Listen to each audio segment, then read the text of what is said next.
How My Brother Leon Brought Home a Wife by Manuel A. Arguila. She stepped down from the carretela of C.S. Celine with a quick, delicate grace. She was lovely. She was tall. She looked up to my brother with a smile, and her forehead was on a level with his mouth. "You are Baldo," she said, and placed her hand lightly on my shoulder. Her nails were long, but they were not painted. She was fragrant like a morning when papayas are in bloom, and a small dimple appeared momently high on her right cheek. "And this is Labang, of whom I have heard so much." She held the wrist of one hand with the other and looked at Labang, and Labang never stopped chewing his cud. He swallowed and brought up to his mouth more cud, and the sound of his insides was like a drum. I laid a hand on Labang's massive neck and said to her, "You may scratch his forehead now."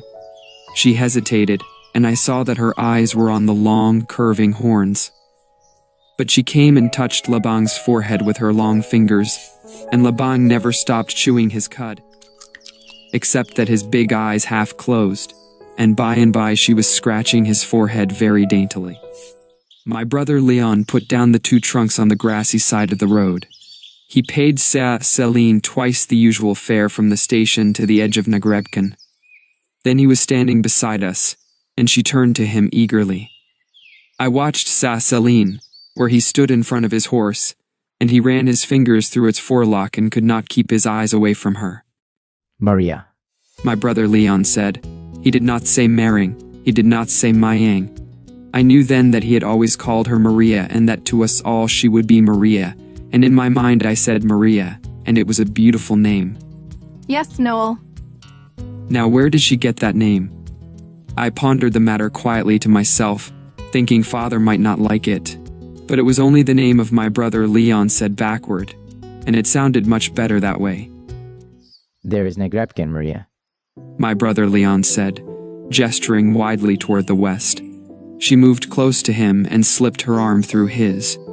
And after a while she said quietly, "You love Nagrebkin, don't you, Noel?" Celine drove away high-eyeing to his horse loudly, at the bend of the Camino Real where the big duhat tree grew. He rattled the handle of his braided rattan whip against the spokes of the wheel. We stood alone on the roadside. The sun was in our eyes, for it was dipping into the bright sea. The sky was wide and deep and very blue above us. But along the sawtooth rim of the Katiahan Hills to the southwest flamed huge masses of clouds. Before us the fields swam in a golden haze through which floated big purple and red and yellow bubbles. When I looked at the sinking sun, Labang's white coat, which I had washed and brushed that morning with coconut husk, glistened like beaten cotton under the lamplight, and his horns appeared tipped with fire. He faced the sun, and from his mouth came a call so loud and vibrant that the earth seemed to tremble underfoot, and far away in the middle of the field, a cow lowed softly in answer. "Hitch him to the cart, Baldo," my brother Leon said, laughing. And she laughed with him a big uncertainly, and I saw that he had put his arm around her shoulders. "Why does he make that sound?" When she asked. "I have never heard the like of it. There is not another like it," my brother Leon said. "I have yet to hear another bull call like Labang. In all the world there is no other bull like him."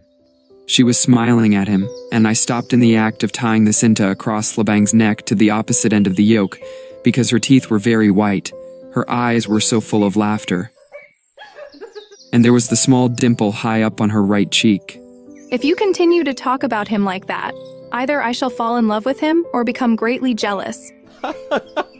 My brother Leon laughed and she laughed, and they looked at each other, and it seemed to me there was a world of laughter between them and in them. I climbed into the cart over the wheel, and Labang would have bolted, for he was always like that. But I kept a firm hold on his rope. He was restless and would not stand still, so that my brother Leon had to say Labang several times. When he was quiet again, my brother Leon lifted the trunks into the cart, placing the smaller on top. She looked down once at her high-heeled shoes. Then she gave her left hand to my brother Leon, placed a foot on the hub of the wheel, and in one breath she had swung up into the cart. Oh, the fragrance of her. But Laban was fairly dancing with impatience, and it was all I could do to keep him from running away. Give me the rope, Baldo, My brother Leon said. Maria, sit down on the hay and hold on to anything. Then he put a foot on the left shaft, and that instant Laban leaped forward. My brother Leon laughed as he drew himself up to the top of the side of the cart and made the slack of the rope hiss above the back of Laban. The wind whistled against my cheeks, and the rattling of the wheels on the pebbly road echoed in my ears. She sat up straight on the bottom of the cart, legs bent tauther to one side, her skirts spread over them so that only the toes and heels of her shoes were visible. Her eyes were on my brother Leon's back. I saw the wind on her hair. When Laban slowed down, my brother Leon handed to me the rope. I knelt on the straw inside the cart and pulled on the rope until Laban was merely shuffling along. Then I made him turn around. What is it you have forgotten now, Baldo?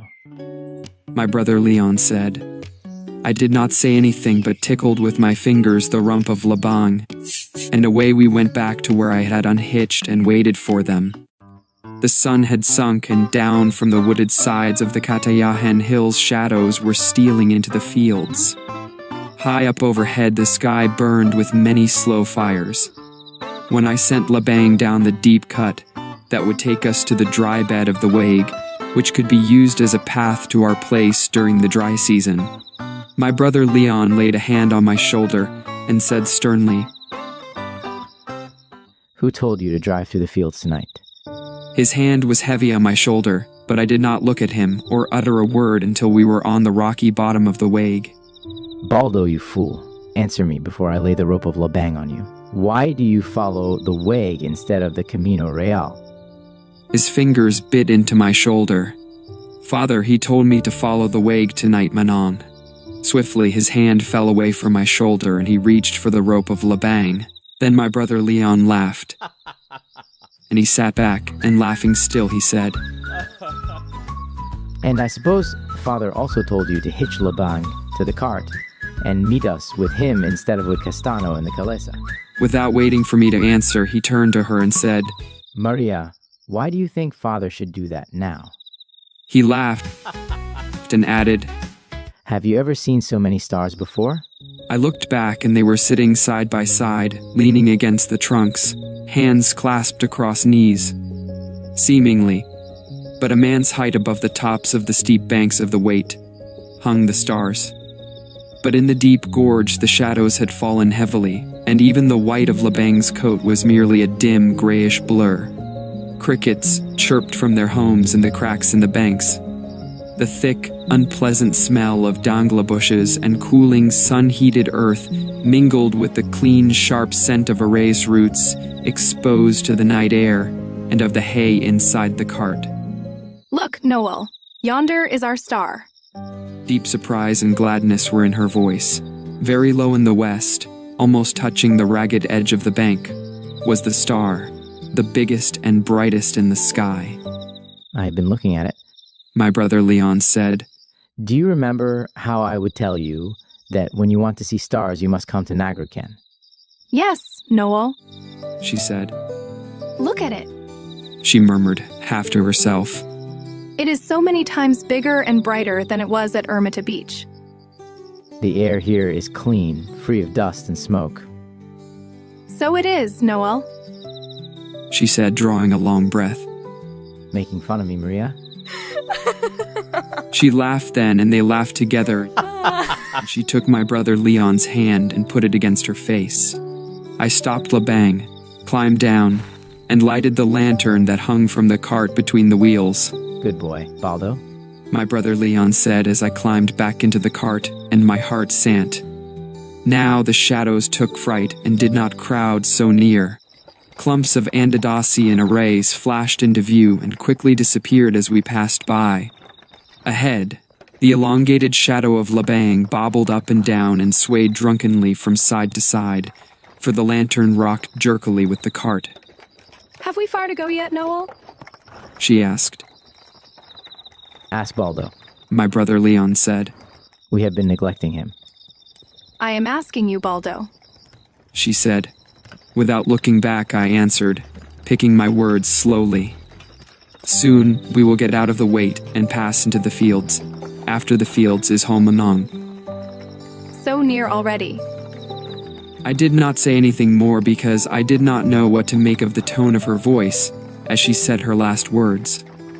All the laughter seemed to have gone out of her. I waited for my brother Leon to say something, but he was not saying anything.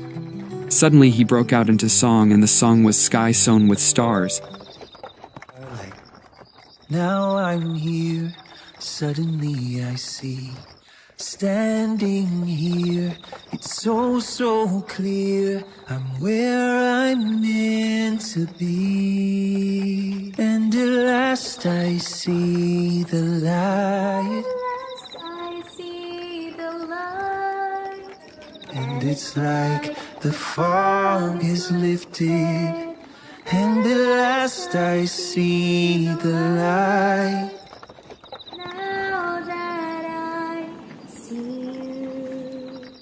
The same that he and father sang when we cut hay in the fields at night before he went away to study.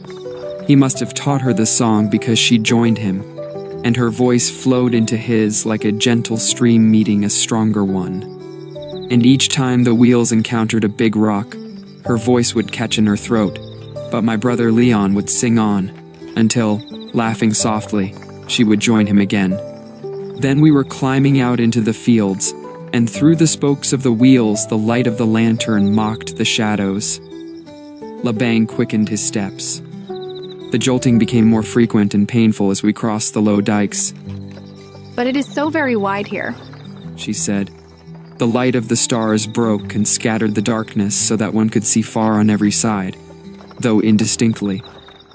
You miss the houses and the cars and the people and the noise, don't you? My brother Leon stopped singing. Yes, but in a different way. I am glad they are not here. With difficulty I turned Labang to the left, for he wanted to go straight on. He was breathing hard, but I knew he was more thirsty than tired. In a little while we drove up the grassy side onto the Camino Real. You see, my brother Leon was explaining. The Camino Real curves around the foot of the Katayahan Hills and passes by our house. We drove through the fields but I'll be asking Father as soon as we get home. Noel, she said. Yes, Maria. I am afraid. He may not like me. Does that worry you still, Maria? My brother Leon said. From the way you talk, he might be an ogre for all the world. Except when his leg that was wounded in the revolution is troubling him. Father is the mildest-tempered, gentlest man I know. We came to the house of Lakai. Julian and I spoke to Labang loudly, but moaning did not come to the window, so I surmised she must be eating with the rest of her family. And I thought of the food being made ready at home and my mouth watered.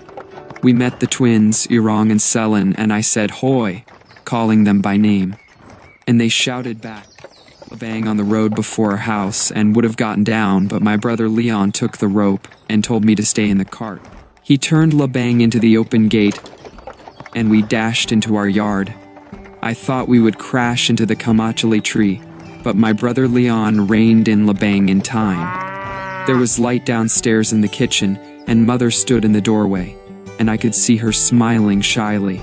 My brother Leon was helping Maria over the wheel. The first words that fell from his lips after he had kissed Mother's hand were, Father, where is he? He's in his room upstairs. Mother said, her face becoming serious. His leg is bothering him again. I did not hear anything more because I had to go back to the cart to unhitch Labang. But I hardly tied him under the barn when I heard Father calling me. I met my brother Leon going to bring up the trunks. As I passed through the kitchen, there were Mother and my sister Aurelia and Maria, and it seemed to me they were crying, all of them. There was no light in Father's room. There was no movement. He sat in the big armchair by the western window, and a star shone directly through it. He was smoking, but he removed the roll of tobacco from his mouth when he saw me. He laid it carefully on the windowsill before speaking. Did you meet anybody on the way? He asked. No, father, I said. Nobody passes through the way at night. He reached for his roll of tobacco and hitched himself up in the chair. She is very beautiful, father. Was she afraid of Labang? My father had not raised his voice, but the room seemed to resound with it. And again, I saw her eyes on the long curving horns and the arm of my brother Leon around her shoulders. No, father, she was not afraid. On the way, she looked at the stars, father, and Manong Leon sang. What did he sing? Sky sown with stars. She sang with him. He was silent again. I could hear the low voices of mother and my sister Aurelia downstairs. There was also the voice of my brother Leon, and I thought that father's voice must have been like it when father was young. He had laid the roll of tobacco on the windowsill once more. I watched the smoke waver faintly upward from the lighted end and vanish slowly into the night outside. The door opened, and my brother Leon and Maria came in. Have you watered Labang? Father spoke to me. I told him that Labang was resting yet under the barn. It is time you watered him, my son. My father said. I looked at Maria, and she was lovely. She was tall. Beside my brother Leon, she was tall and very still. Then I went out, and in the darkened hall the fragrance of her was like a morning when papayas are in bloom. How My Brother Leon Brought Home a Wife by Manuel A. Arguila.